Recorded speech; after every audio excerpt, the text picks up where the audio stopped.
আসসালামু আলাইকুম। Interactive rapid review test paper solution ক্লাসে তোমাদের সাথে আমি আছি Kafi biochemistry molecular biology department, Jahangirnagar university. আর ভর্তি পরীক্ষায় আমার মেরিট পজিশন ছিল 61তম। চলে আসো, আজকে আমরা আসলাম নতুন আরেকটি অধ্যায়ে। এটা হচ্ছে সমন্বয় এবং নিয়ন্ত্রণ, মূলত সমন্বয়। আচ্ছা, যখন এইচএসসিতে আসবে তখন তোমরা এই অধ্যায়টার আবার নাম পাবো সমন্বয় এবং নিয়ন্ত্রণ। পরগুলো প্রায় কাছাকাছি জাতীয়। তো আমাদের এই টেস্ট পেপারে তোমরা অলরেডি জেনে এসেছো অন্যান্য অধ্যায়ের ক্লাসে যে আমরা প্রত্যেকটা অধ্যায়ে একটা করে কিউআর কোড দিচ্ছি। যে কিউআর কোডটার মাধ্যমে তুমি প্রত্যেকটা টেস্ট পেপারের সাথে পেয়ে যাচ্ছ এটি ফ্রি সলভ ক্লাস, এবং আমরাই প্রথমবারের মতো আমাদের বাংলাদেশে এই ধরনের একটি সুবিধা দিয়ে যাচ্ছি। আচ্ছা, তাহলে চলে আসি আমরা সলিউশন ক্লাসে। প্রথমেই দেখো এই অধ্যায়ের প্রথম যে প্রশ্নটা, এটা প্রথমে তোমাদের জন্য দেয়া আছে একটা সুপার সাজেশন পার্ট। এই সুপার সাজেশন পার্টে আমি সলভ করে দিচ্ছি, তো তোমরা দেখে সাথে থাকবে। আচ্ছা, 1 নম্বর, নিচের কোনটি পোস্টুলেটেড হরমোন?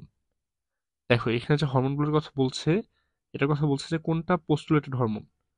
আচ্ছা, এখন দেখো যে উদ্ভিদে এমন কিছু হরমোন আছে যাদেরকে আলাদা করে শনাক্ত করা যায়নি, এদেরকে পোস্টুলেটেড হরমোন বলে। এর এক্সাম্পল কি কি হয়? কয়েকটা পোস্টুলেটেড হরমোনের নাম জানি আমরা। একটা হচ্ছে ফ্লোরিজেন, ফ্লোরিজেন।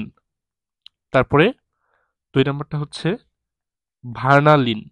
ঠিক আছে, ভার্নালিন এবং ফ্লোরিজেন এগুলো হচ্ছে পোস্টুলেটেড হরমোন। আচ্ছা, এখন আমরা দেখি উত্তরের দিকে চলে আসি। আমাদের অপশনে আছে ভার্নালিন, তাহলে এটি হচ্ছে উত্তর। এরপরে প্রশ্ন নম্বর 2, ফ্লোরিজেন এর কাজ কোনটি?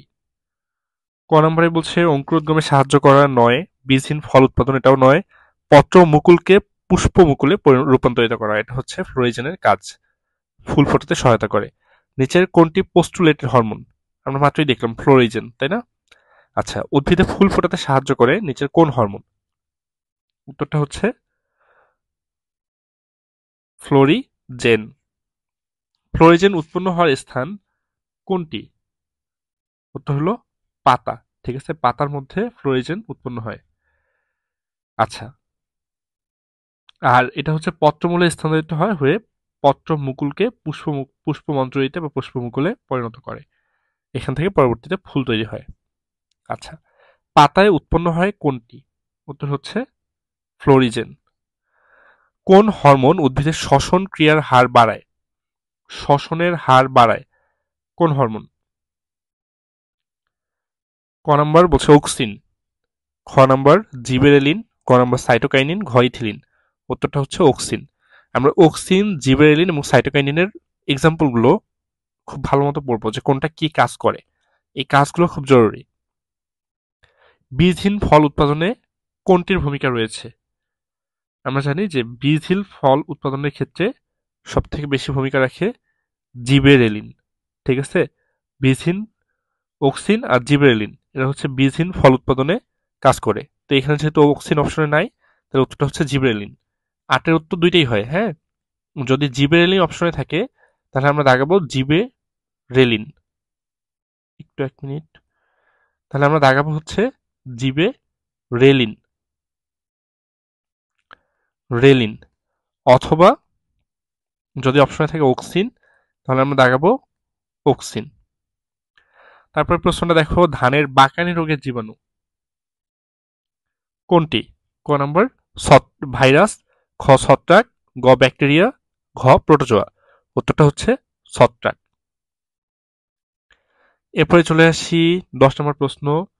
এখানে বলছে বীজের সুপ্তাবস্থায় দৈর্ঘ্য কমাতে কোন হরমোনটি ব্যবহার হয়?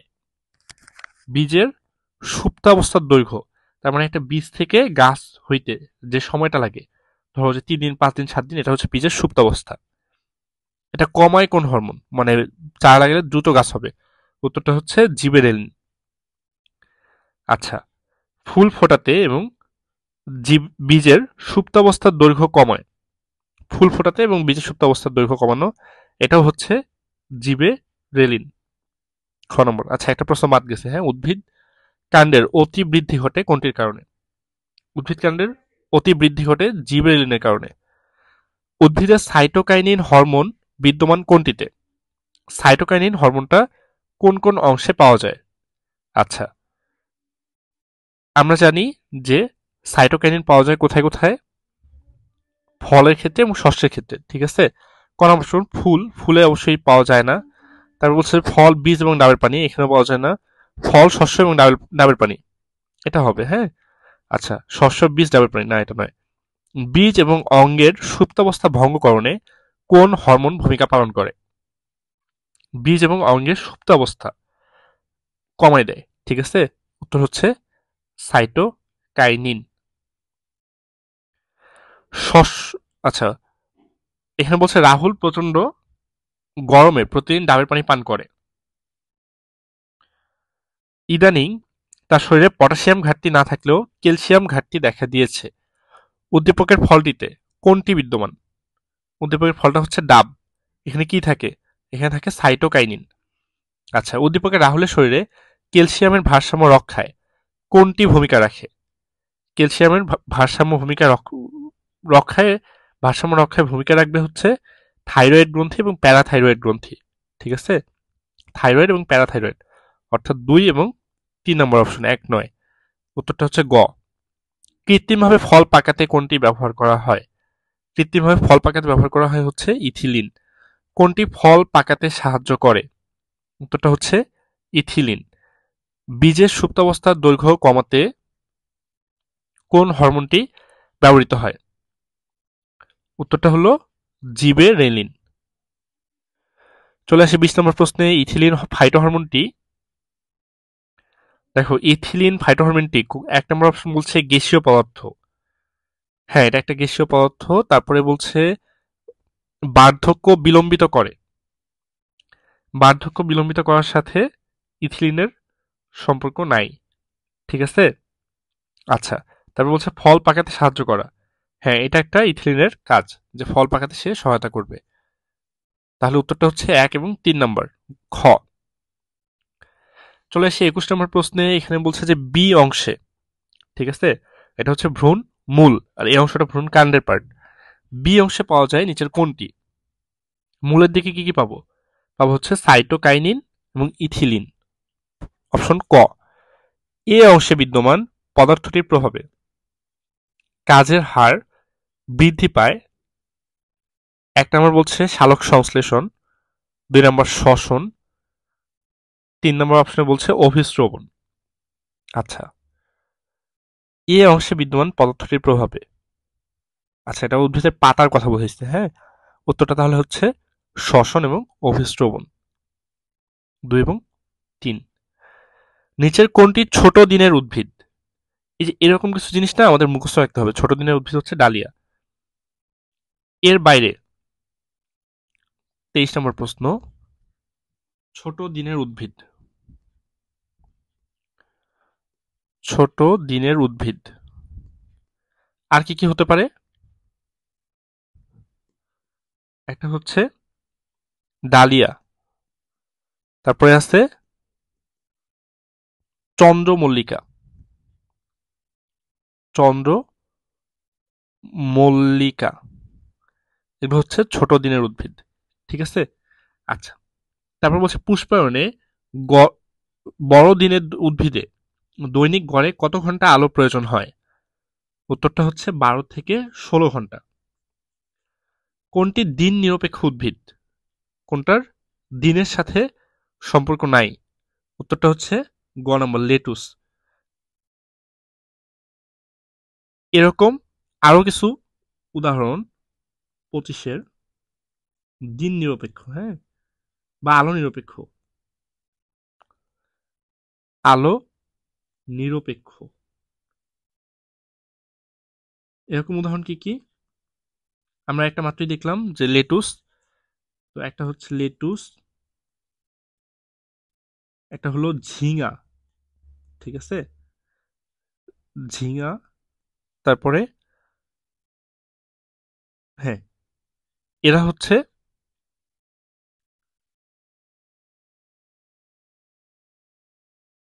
একটু দাঁড়াও, বলছে কোনটি দিন নিরপেক্ষ না। আচ্ছা, প্রশ্ন নম্বর 25, একটু দাঁড়াও 1 মিনিট, দিন নিরপেক্ষ হওয়ার কথা। লেটুস নয়। আচ্ছা, দিন নিরপেক্ষ হবে শশা, হ্যাঁ? দিন নিরপেক্ষ উত্তরটা হবে শশা। আর বড় দিনের ক্ষেত্রে শশা হচ্ছে আলোক নিরপেক্ষ। আলোক নিরপেক্ষ হবে শশা।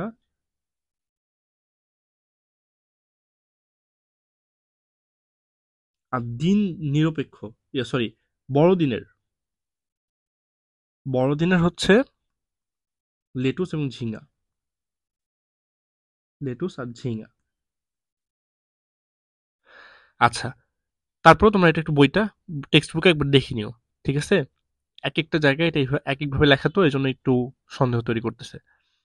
আচ্ছা, পুষ্পায়নে দৈনিক গড়ে 12 থেকে 16 ঘন্টা আলোর প্রয়োজন কোন উদ্ভিদের? দৈনিক 12 থেকে 16 ঘন্টা। উত্তর হচ্ছে লেটুস, যেহেতু এটা বড় দিনের উদ্ভিদ, তাহলে ওর বেশি আলো প্রয়োজন। তারপরে বলছে যে কোনটি নিরপেক্ষ দিনের উদ্ভিদ? আচ্ছা, শশা। আরেকটা এখানে উদাহরণ বাকি আছে, তোমাদের এটা লিখে দিই। এগুলো সূর্যমুখী, হ্যাঁ? এরা হচ্ছে দিন বা আলোক নিরপেক্ষ। তো এখানে অপশন দেখো কি আছে। সূর্যমুখী আছে, এটা হবে উত্তর। কোনটি আলোক নিরপেক্ষ উদ্ভিদ? শশা, সূর্যমুখী। আলোক নিরপেক্ষ উদ্ভিদ কোনটি? উত্তর হচ্ছে সূর্যমুখী।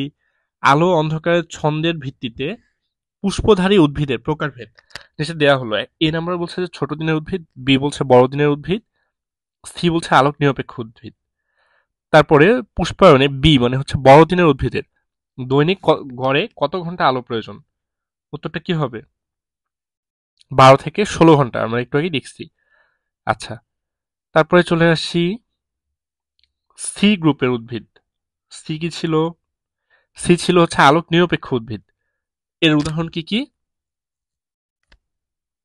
চন্দ্রমল্লিকা নয়। চন্দ্রমল্লিকা আমরা দেখছি ছোট দিনের উদ্ভিদ, এটা ছোট। তাহলে শশা এবং সূর্যমুখী, উত্তর 2 এবং 3। নিম্নের কোনটির ক্ষেত্রে সামগ্রিক চলন ঘটে? সামগ্রিক চলন ঘটে কার কার? সামগ্রিক চলন দেখা যায় জুস্পোরের, ঠিক আছে? সামগ্রিক চলন দেখা যায় জুস্পোরের। আচ্ছা, আগের প্রশ্নটাও সেম, কোনটির ক্ষেত্রে সামগ্রিক সামুদ্রিক আচ্ছা, সামগ্রিক চলন এখানে ডায়াটম। তো এই সামগ্রিক চলনের কিছু উদাহরণ তোমাদের লিখে দিই। এটা হচ্ছে প্রশ্ন নম্বর 32-33। সামগ্রিক চলন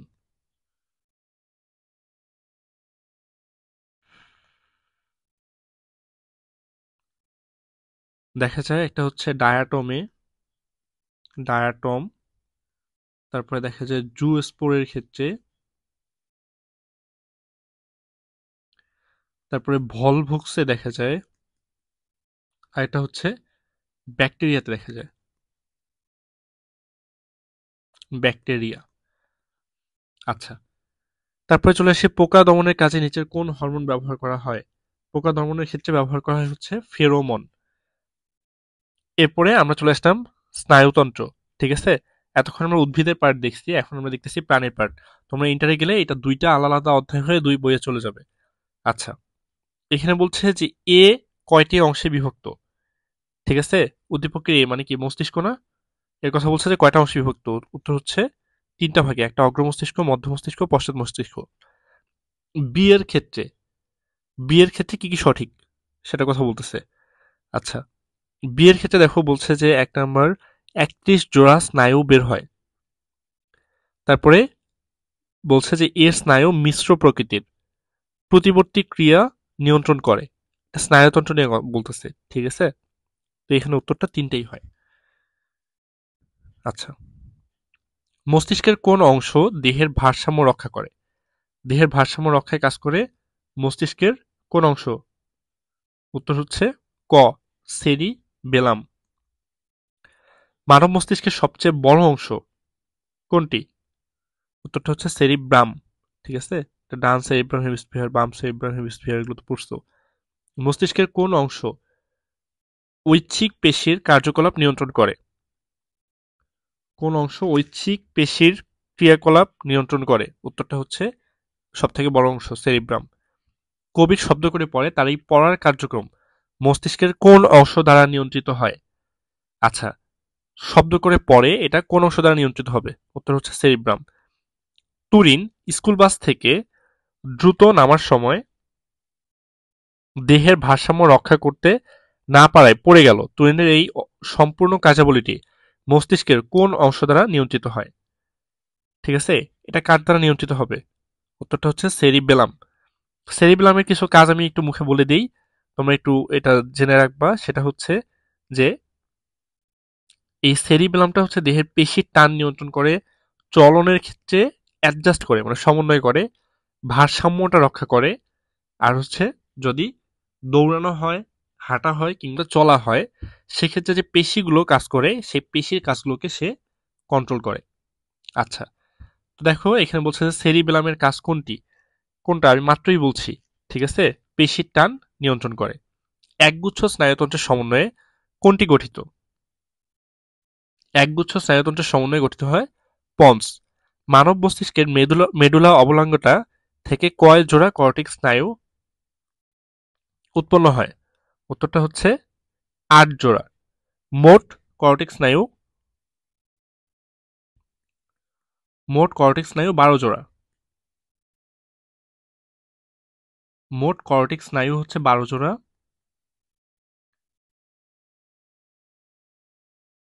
এর মধ্যে মেডুলা অবলঙ্গটার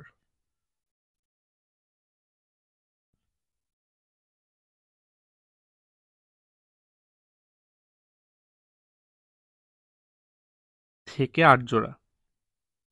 মেডুলা অবলঙ্গটা থেকে তৈরি হয় এরকম হচ্ছে ৮ জোড়া। মানুষের পশ্চাৎ মস্তিষ্কের অংশগুলো কি কি? ১ নম্বরে বলছে কর্টেক্স, ২ নম্বর সেরিব্রাম, ৩ পন্স এবং মেডুলা অবলাঙ্গাটা। উত্তরটা হচ্ছে কর্টেক্স, সেরিব্রাম তো অগ্র মস্তিষ্কের অংশ, আর পন্স মেডুলা অবলাঙ্গটা এই দুটা। এ বাদ ১ এবং ৩। উত্তর হচ্ছে খ। ২ কশেরুকার মধ্যবর্তী ছিদ্র দিয়ে মোট কত জোড়া মেরুরজ্জীয় স্নায়ু বের হয়? কি হবে উত্তর এটা? ৩১। ঠিক আছে, কত জোড়া? ৩১ জোড়া। এরপরে বলছে মেরুরজ্জু থেকে কত জোড়া স্নায়ু নির্গত হয়? মেরুরজ্জু থেকে কত জোড়া স্নায়ু নির্গত হয়? উত্তরটা হচ্ছে ৩১ জোড়া। হৃৎপেশির কার্যক্রম নিয়ন্ত্রণ হয় কোনটি দ্বারা? হৃৎপেশির কার্যক্রম নিয়ন্ত্রণ হয় কর্টিক স্নায়ু দ্বারা। আচ্ছা, এরপর আমরা নিউরনের গঠন থেকে কিছু প্রশ্ন দেখব। অ্যাক্সন কোন ধরনের কোষের অংশ? উত্তরটা হচ্ছে স্নায়ুকোষ। স্নায়ুকোষের দুইটা অংশ থাকে, একটার নাম অ্যাক্সন আর একটার নাম হচ্ছে ডেনড্রন। নিউরন থেকে নিউরনে উদ্দীপনা বহন করে কোনটি? এক নিউরন থেকে অন্য নিউরনে উদ্দীপনা বহন করবে কে? দুইটা নিউরনের মাঝখানে যে জয়েন্টটা থাকে তাকে বলা হয় সিন্যাপসিস। ঠিক আছে, এই সিন্যাপসিসের মাধ্যমে এক নিউরন থেকে অন্য নিউরনে উদ্দীপনাটা পরিবাহিত হয়। নিউরনের কোন অংশে নিউরো হিউমার তরল ধারণ করে? নিউরনের কোন অংশে নিউরো হিউমার তরল ধারণ করে? উত্তরটা হচ্ছে সিন্যাপস। দুইটি নিউরনের সংযোগস্থলের মাধ্যমে নিচের কোনটি পরিবাহিত হয়? উত্তরটা হচ্ছে উদ্দীপনা বা স্নায়ু উদ্দীপনা থাকলে উত্তরটা এক্স্যাক্টলি স্নায়ু উদ্দীপনা। প্রতিবর্তী ক্রিয়াকে নিয়ন্ত্রণ করে কোনটি? উত্তরটা হচ্ছে সুষুম্না কাণ্ড, মস্তিষ্ক অবশ্যই নয়, এটা সাবধান। প্রতিবর্তী ক্রিয়া ১ নম্বর সুষুম্না কাণ্ড দ্বারা নিয়ন্ত্রিত। ঠিক আছে। ২ নম্বরে বলছে মস্তিষ্ক দ্বারা নিয়ন্ত্রিত, এটা ভুল। ত্বক গ্রাহক অঙ্গ হিসেবে কাজ করে। উত্তর হচ্ছে ১ এবং ৩ খ। এরপরে চলে আসি ৫৫ নম্বর চিত্রে। এস কোন অংশ স্মৃতি সংরক্ষণে সহায়তা করে? উত্তরটা কি হবে? সেরিব্রাম, এটা হচ্ছে স্মৃতি সংরক্ষণে সহায়তা করে। আঙুলের সূচ ফুটলে এস অকার্যকর ও কিউ কার্যকর থাকে। হ্যাঁ, এক্ষেত্রে ব্রেনের প্রয়োজন হয় না। ঠিক আছে, এক্ষেত্রে ব্রেনের খুব বেশি একটা প্রয়োজন হয় না, এটা প্রতিবর্তী ক্রিয়ার মাধ্যমে হয়। তাই হচ্ছে এখানে ব্রেনের দরকার হয় না, এটা সুষুম্না কাণ্ড দ্বারাই সে সিদ্ধান্ত নিতে পারে। সংবেদী নিউরন ব্যথার উদ্দীপনা গ্রহণ করে। আচ্ছা, হ্যাঁ এটা ঠিক আছে, সংবেদী নিউরন ব্যথার উদ্দীপনা গ্রহণ করে। কিউ এবং আর কার্যকর থাকে। কিউ কার্যকর থাকে, আর থাকে না। ঠিক আছে, তাহলে উত্তরটা হচ্ছে 1 এবং 2 ক নাম্বার। এরপরে চলে আসি পরের প্রশ্নে, স্বয়ংক্রিয় স্নায়ুতন্ত্র দ্বারা নিয়ন্ত্রিত হয় কোনটির কাজ? কি হবে উত্তরটা? অন্ত্র এবং অগ্ন্যাশয়। মানবদেহের কয়েকটি মুখ্য নালীবিহীন গ্রন্থির পরিচিতি, কাজ এবং নিঃসৃত হরমোন থেকে তোমাদের সাজেশন অংশে যে প্রশ্নগুলো দেওয়া হয়েছে সেগুলোর কিছু সমাধান দেই। পিটুইটারি গ্রন্থি নিঃসৃত হরমোন কোনটি? উত্তরটা হচ্ছে সোমাটোট্রপিক হরমোন। এই পিটুইটারিকে বলা হয় মাস্টার গ্ল্যান্ড, ঠিক আছে? পিটুইটারি হচ্ছে মাস্টার গ্ল্যান্ড।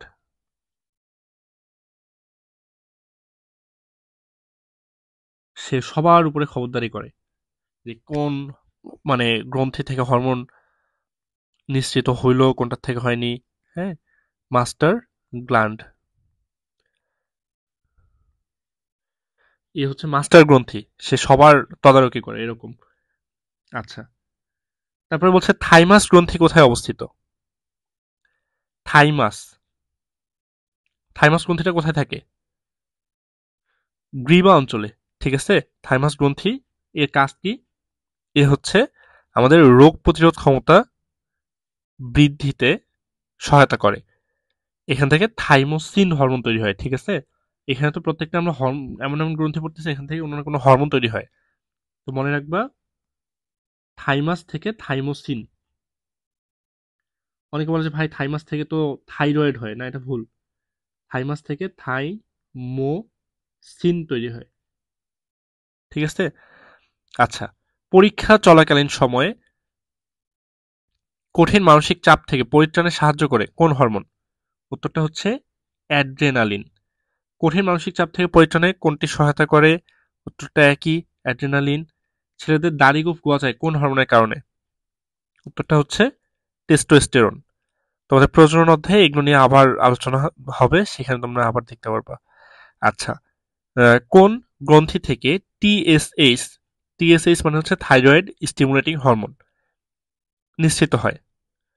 উত্তরটা হচ্ছে পিটুইটারি, ঠিক আছে? পিটুইটারি থেকে থাইরয়েড স্টিমুলেটিং হরমোন নিঃসৃত হয়।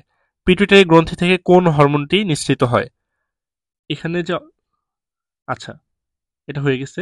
আইলেটস অফ ল্যাঙ্গারহ্যান্স, 1 নম্বর শরীরের শর্করা বিপাকে সহায়তা করে। তারপর 2 নম্বর বলছে ইনসুলিন হরমোন নিঃসরণ করে দেহের বিপাকীয় কার্যক্রম নিয়ন্ত্রণ করে।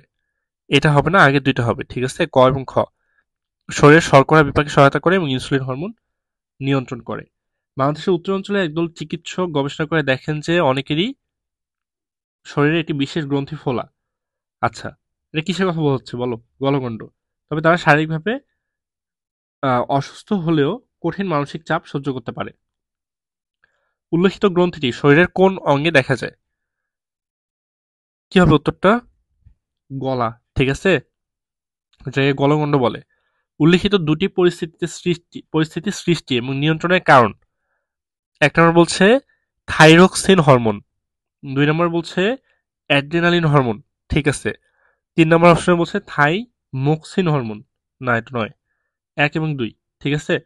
প্রাণরস বা হরমোনজনিত অস্বাভাবিকতা। আয়োডিনের প্রভাবে কোন গ্রন্থি ফুলে যায়? উত্তরটা কি? এটা আমাদের সবারই জানা উচিত, ঠিক আছে? আয়োডিনের অভাবে থাইরয়েড গ্রন্থিটা ফুলে যায়। কোন গ্রন্থির হরমোন ক্যালসিয়াম বিপাক নিয়ন্ত্রণ করে? উত্তরটা হচ্ছে প্যারাথাইরয়েড। এই থাইরয়েড আর প্যারাথাইরয়েড এই দুটা জিনিস যেন তোমরা এলোমেলো করে না ফেলো। ডায়াবেটিস টাইপ 1 এ আক্রান্ত রোগীর দেহে ইনসুলিন উৎপন্ন হয় কিরকম? বেশি হয় নাকি কম হয়? যদি টাইপ 1 হয় তাহলে তার শরীরে একেবারেই উৎপন্ন হয় না। আচ্ছা, থাইরয়েড গ্রন্থির কার্যক্রম বাধাগ্রস্ত হলে, যদি কারো দেহে থাইরয়েড গ্রন্থি কাজ না করে তাহলে কি হবে? রক্তে গ্লুকোজের মাত্রা বাড়বে, বাড়বে না, কমবে। আচ্ছা, বিপাক কার্য বাধাগ্রস্ত হবে, হ্যাঁ ঠিক আছে। তারপরে চোখ বের হয়ে আসবে, হ্যাঁ এটাও ঠিক আছে। উত্তরটা হচ্ছে 2 এবং 3, গ। এরপরে হচ্ছে কোন রোগে আক্রান্ত ব্যক্তির রান্নাঘরে একা রান্না করা উচিত নয়? কি ধরনের রোগ হলে তার রান্নাঘরে একা রান্না করাটা উচিত নয়? উত্তরটা হচ্ছে এপিলেপসি বা মৃগী রোগ, যেটাকে বলা হয় বাংলায়, ঠিক আছে? সে হঠাৎ করে অজ্ঞান হয়ে চুলার মধ্যেও পড়ে যেতে পারে, তাই তাকে একা আগুনের কাছে বা কারেন্টের কাছে রাখা উচিত নয়। ডোপামিন তৈরির কোষ নষ্ট হলে কোন রোগ হয়? কারোর শরীরে যদি ডোপামিন তৈরির কোষটা নষ্ট হয়ে যায় তাহলে তার পার্কিনসন নামক রোগ হয়। আচ্ছা, বলছে যে পেশির নড়াচড়ায় সহায়তার জন্য স্নায়ুকোষ নিচের কোন নির্যাসটি তৈরি করে? পেশির নড়াচড়ায় সহায়তার জন্য স্নায়ুকোষ ডোপামিন নামক হরমোন তৈরি করে। তারপরে বলা আছে পার্কিনসন রোগ হয় কোনটির অভাবে? পার্কিনসন একটু আগেই দেখছি কিসের অভাবে হয়? ডোপামিন। এপিলেপসি হলে, কারো যদি শরীরে এপিলেপসি হয় তাহলে কি হয়? মাংসপেশি নাড়াতে পারে না। হ্যাঁ, এরকম হইতে পারে যে তার কন্ট্রোলের বাইরে চলে যায়। তারপরে বলছে রোগী অজ্ঞান হয়ে পড়ে, এটাও হয়। শরীরে খিঁচুনি বা কাঁপুনি দেখা যায়, এটাও হবে। উত্তরটা হচ্ছে ঘ। এরপরের প্রশ্ন হচ্ছে নিকোটিন গ্রহণে কোনটির কার্যকারিতা নষ্ট হয়? কেউ যদি সিগারেট খায়, ঠিক আছে, বা নিকোটিন গ্রহণ করে তাহলে তার স্নায়ুতন্ত্রের কার্যকারিতা আস্তে আস্তে নষ্ট হয়ে যায়। এবং তোমরা জেনে অবাক হবে যে আমি তো বায়োকেমিস্ট্রিতে পড়তেছি, বায়োকেমিস্ট্রির মলিকুলার বায়োলজি আমার পড়ার সাবজেক্ট। ব্যাপারটা হচ্ছে যে কোনো একজন যখন একটা কেউ আগুনে পুড়ে গেছে, লাশ পাওয়া গেছে, বা এই ধরনের কিছু যখন পাওয়া যায় তখন তাকে কিভাবে শনাক্ত করে? মানে কোনো যদি ফেস টেস্ট কিচ্ছু বোঝা না যায় তাহলে তার ডিএনএ নিয়ে টেস্ট করে। করে কি বলে যে বাবা মায়ের সাথে ছেলের ডিএনএ এর অবশ্যই মিল থাকবে। আচ্ছা, তো একজন বাবা, সে যদি, বা তোমরা যখন বাবা হবা তখনকার কথা চিন্তা করো, বা মা হবা তখনকার কথা চিন্তা করো, তাহলে দেখবা যে একজন স্মোকার আর একজন নন স্মোকার, নন স্মোকার বাবার সাথে ছেলের ডিএনএ তে যতটা মিল থাকবে, স্মোকার বাবার সাথে তার ছেলের ডিএনএ তে তত বেশি মিল থাকবে না।